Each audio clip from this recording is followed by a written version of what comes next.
Basic Fit, go for it. Bonjour à tous, c'est un moment bizarre et à la fois difficile qu'on vit actuellement avec le coronavirus qui nous tient littéralement sous son emprise. Il y a quelques temps, on était encore à la salle de sport, pouvant tranquillement chaque semaine s'entraîner. Et maintenant, on est tous obligés de s'asseoir ou s'allonger sur le canapé pour trouver comment passer notre temps. Les clubs Basic Fit sont fermés pour une période inconnue à cause du virus et nous sommes inondés de questions. C'est pourquoi, moi, Doris, je vais vous faire un podcast au nom du Basic Fit Home Gym. Les amis, au cours des 15 prochaines minutes, on va répondre à vos questions et on a bien l'intention de vous encourager à continuer de faire de l'exercice puisque la santé avant tout, c'est le mot d'ordre. Nos clubs de sport sont peut-être fermés, mais cela ne doit pas nous empêcher de nous entraîner chez nous dès maintenant. N'est-ce pas Arnaud ? Oui, tout à fait. Est-ce que, si j'ai bien compris, t'es coach sportif, c'est ça ? Oui, tout à fait. Je suis coach sportif. Je suis aussi co-gérant d'une société Symbiose Sport, Nutrition et Bien-être, donc basée sur Valence. Et donc, notre objectif, c'est de permettre à tout le monde d'améliorer sa qualité de vie. Voilà, tout simplement. Écoute, j'ai envie de te dire, c'est un bon métier, ça, parmi tant d'autres aussi. Et tu exerces cette activité depuis combien de temps ? Donc, ça fait 3 ans maintenant que j'ai créé ma société et que j'exerce ce métier qui est ma passion première. Donc voilà, transmettre et c'est de faire en sorte que les gens puissent progresser pour se sentir le mieux possible. Et tu travailles comment ? Donc, tu parles d'une société, mais tu travailles chez les gens, dans une salle de sport, dans plusieurs salles de sport. Comment ça se passe ? Donc, en fait, nous, je suis en partenariat avec Basic Fit, donc je suis head trainer. Donc je travaille dans les salles Basic Fit, mais on se déplace aussi à domicile et on a des partenariats avec des entreprises. D'accord. Donc on essaye vraiment d'avoir une offre la plus complète. On travaille avec des diététiciennes, donc tous nos partenaires sont diplômés pour vraiment avoir une offre très qualitative. C'est le mot d'ordre. C'est clair, surtout en ce moment. Tout à fait. Alors j'ai quelques questions à te poser. Est-ce que tu remarques une différence actuellement lorsque tu montes sur ta balance ou est-ce que tu arrives encore quand même à te contrôler un petit peu en termes de nourriture pour que ton poids ne bouge pas ? Alors, pour être honnête, j'ai jamais trop fait attention à la balance. Pour moi, c'est pas primordial. Après, on n'est qu'au début, donc ça fait que quelques jours. Donc la balance, faut pas que ça soit à mon sens, faut pas que ça soit une fixette. On doit pas se peser tous les jours, plutôt essayer d'espacer toutes les semaines, voire tous les mois. Et donc voilà. Simplement. Je vais être honnête avec toi, moi j'ai même pas de balance chez moi. En général, moi j'ai un jean que j'essaye et c'est quand je dois m'allonger pour rentrer dedans que là je me dis il y a un problème. Donc effectivement, je comprends ce que tu me dis. Est-ce que tu as l'habitude, avec ton métier, de t'entraîner à la maison ? Parce qu'effectivement, comme tu vas à domicile, que tu entraînes les gens en salle, est-ce que tu prends le temps de t'entraîner toi-même chez toi ? On a de la chance du coup d'être en partenariat avec Basic Fit, donc on a quand même à notre disposition plutôt du matériel hyper qualitatif. Donc je profite de ça. Donc je m'entraîne plutôt en salle et j'essaye de m'astreindre à 4 à 5 entraînements par semaine. Oui. Mais ça va, c'est quand même assez régulier. Ouais, on a besoin de se défouler un maximum. Après, tout ce qui est entraînement à domicile, chez moi du moins, non, pas trop. D'accord. Justement, en parlant de ça, j'ai vu sur les réseaux sociaux que beaucoup de gens affichent le contenu de leurs assiettes. Et est-ce que tu as tendance, toi, à contrôler ton alimentation puisque les salles de sport sont fermées et qu'on est tous confinés chez nous ? Alors moi, j'ai de la chance, c'est que je vis avec une diététicienne, d'accord, qui travaille avec moi. Donc du coup, ce qu'on fait, c'est qu'on essaye de garder en fait notre rythme habituel, donc en mangeant varié et de manière la plus saine possible. Ah, c'est top. Est-ce que tu pourrais nous la partager, ta femme ? Non, elle est pour moi. Autre question, comment faire pour rester motivé ? Parce que beaucoup de personnes, je pense, se disent psychologiquement « ouais, je vais m'entraîner à la maison », mais finalement, ils pensent qu'à faire la lessive, passer l'aspirateur, faire le ménage. Et l'entraînement ne va pas venir naturellement dans la tête de tout le monde, puisque souvent, pour beaucoup de personnes, faire du sport, c'est aller en salle de sport.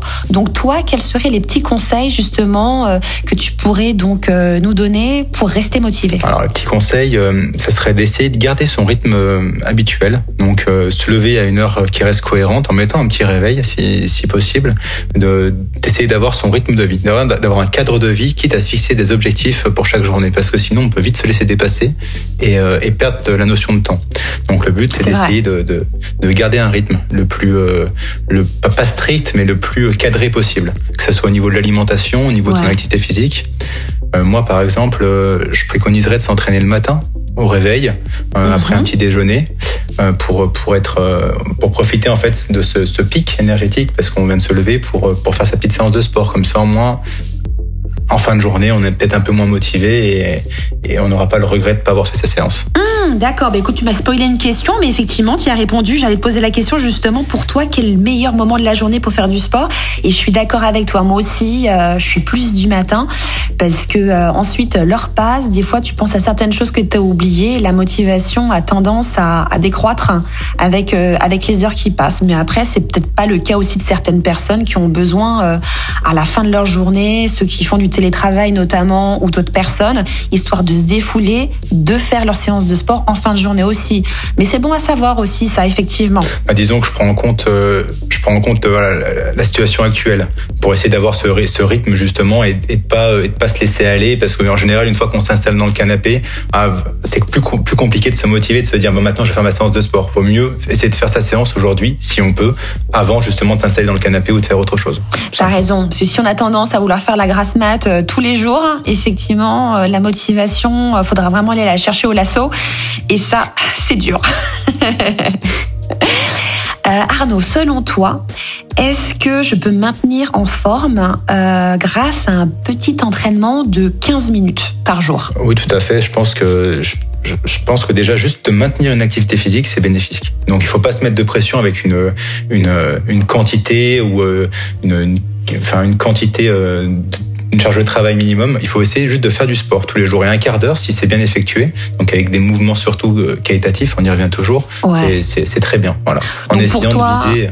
Il n'y a pas besoin donc d'avoir une durée particulière pour avoir un bon entraînement. Non, toujours dans la qualité d'entraînement et dans la façon en fait de s'entraîner.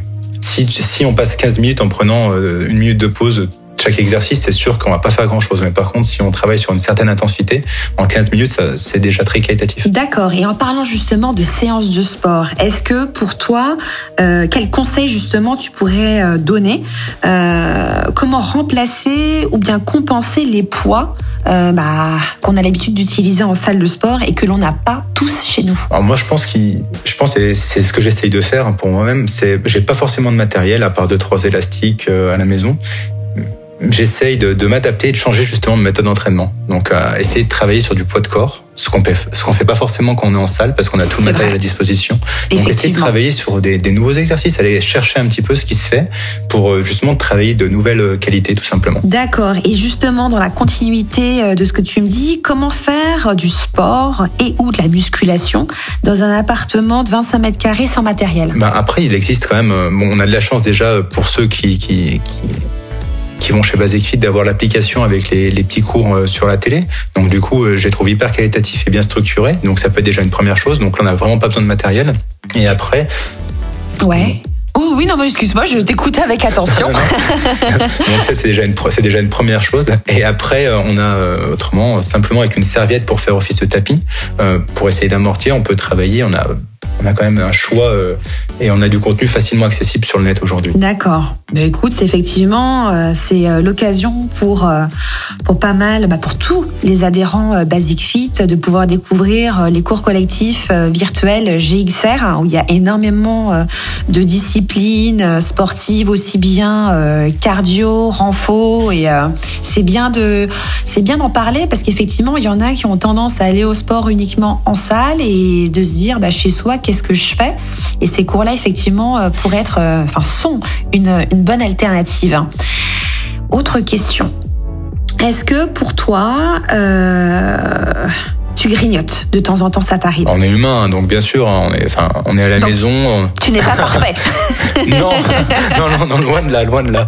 Mais on a le droit de grignoter. Après, il faut rester, essayer de se contrôler, de contrôler ses pulsions et de rester sur des grignotages qualitatifs. Donc, en essayant de grignoter plutôt un fruit plutôt qu'un produit industriel, tout simplement. D'accord. Effectivement, parce que souvent, beaucoup de personnes ont tendance à se dire « Ah, les coachs, non, mais ils savent quoi faire, ils vont pas manger de cochonneries. » Mais si, nous sommes humains et il nous arrive aussi de craquer sur du chocolat ou d'autres choses caloriques. Mais effectivement, après, comme tu dis, avec du poids de corps, avec notre motivation, effectivement, oui, on peut se bouger les fesses. J'ai reçu pas mal de questions de la part de nombreux adhérents Basic Fit qui sont déprimés pour certains, bloqués pour tous. Et je vais t'en balancer une ou deux vu qu'il nous reste un petit peu de temps. Salut, c'est Jean. En ce moment, j'essaye de faire du sport à la maison, mais je remarque que je n'ai pas beaucoup de motivation, je n'ai pas trop d'idées d'entraînement ici. Est-il possible de rester en forme ces prochaines semaines? Et si oui, quels sont les exercices que tu pourrais nous recommander? Après, donc moi, je vous recommande déjà d'aller sur votre application Basic Fit si vous êtes inscrit. Et du coup, déjà, il y a suffisamment de contenu pour justement garder un rythme d'entraînement régulier et surtout qualitatif. D'accord, mais en termes à distance, comment faire avec quelqu'un qui n'a pas du tout de motivation? Qu'est-ce que tu lui dirais en fait, Arnaud? Je lui dirais d'essayer Aujourd'hui, on a les moyens via les réseaux de se connecter avec nos amis ou notre famille, donc d'essayer de créer justement un groupe et de travailler ensemble. Donc ça aide vachement justement à travailler, de faire des petits cours en live pour essayer justement de compenser le fait d'être seul à la maison ou de manquer de motivation. Essayer de travailler en groupe. Aujourd'hui, je pense que c'est vraiment de bien s'entourer, c'est aujourd'hui important à mon sens, pour garder la motivation. Rester connecté vraiment dans la vraie vie, effectivement. Ouais. C'est important. Une dernière question de Caroline qui aime faire de l'exercice à la maison. Elle nous dit bonjour, seulement j'ai un problème puisque nous recommandons toujours une alimentation variée, mais je vis seule. Comment puis-je faire des choix variés sans jeter chaque semaine un demi-pot de fromage blanc et des tranches de blanc de poulet, surtout en ces temps où les rayons des magasins sont vides? Vite, donnez-moi votre conseil pour varier l'alimentation dans ces moments difficiles. En 1 minute, peux-tu me répondre à cette question? Bon, alors, déjà, voilà, il faut pas. Aujourd'hui, on a quand même la chance d'avoir le choix dans les magasins. Donc, même si c'est pas sur du produit frais, on peut s'orienter vers des produits plutôt surgelés plutôt qu'en conserve, bio si possible. Et moi, ce que je conseille, c'est d'essayer sur la question gaspillage, d'essayer de faire en amont ces petits plats, de les mettre au frigo après et de cuisiner pour 3-4 jours à chaque fois. Comme ça, on est vraiment dans le contrôle de sa quantité et ça nous permet justement de varier en alternant les légumes, les glucides et les différents types de protéines. D'autant plus qu'effectivement sur les réseaux sociaux, en ce moment, il y a énormément de personnes qui affichent le contenu de leur assiette, pas mal d'influenceurs qui des fois ont des posts aussi pertinents, c'est l'occasion, comme tu le dis. En tout cas, merci beaucoup Arnaud pour ton temps, puisque je vois que notre temps est écoulé. T'as un dernier petit conseil pour terminer le podcast ou pas? Écoutez, c'est une situation qui est inédite pour tout le monde. Du coup, moi j'essaye de prendre ça du bon côté, plutôt d'essayer de s'entourer de positifs. On est entouré par nos familles, où on a les réseaux justement pour rester connecté. Donc essayez de penser à vous, de vous recentrer, de lire, de vous ouvrir à d'autres choses pour essayer de vous améliorer, tout simplement. Donc essayez de voir la chose du bon côté, tout simplement. Écoutez, merci beaucoup d'avoir écouté le podcast de l'application Basic Fit. On espère vous voir très bientôt dans nos salles de sport une fois que les conditions le permettront. Et surtout, la santé avant tout. Prenez bien soin de vous les amis. C'était Doris et je vous dis à bientôt. Basic Fit, go for it.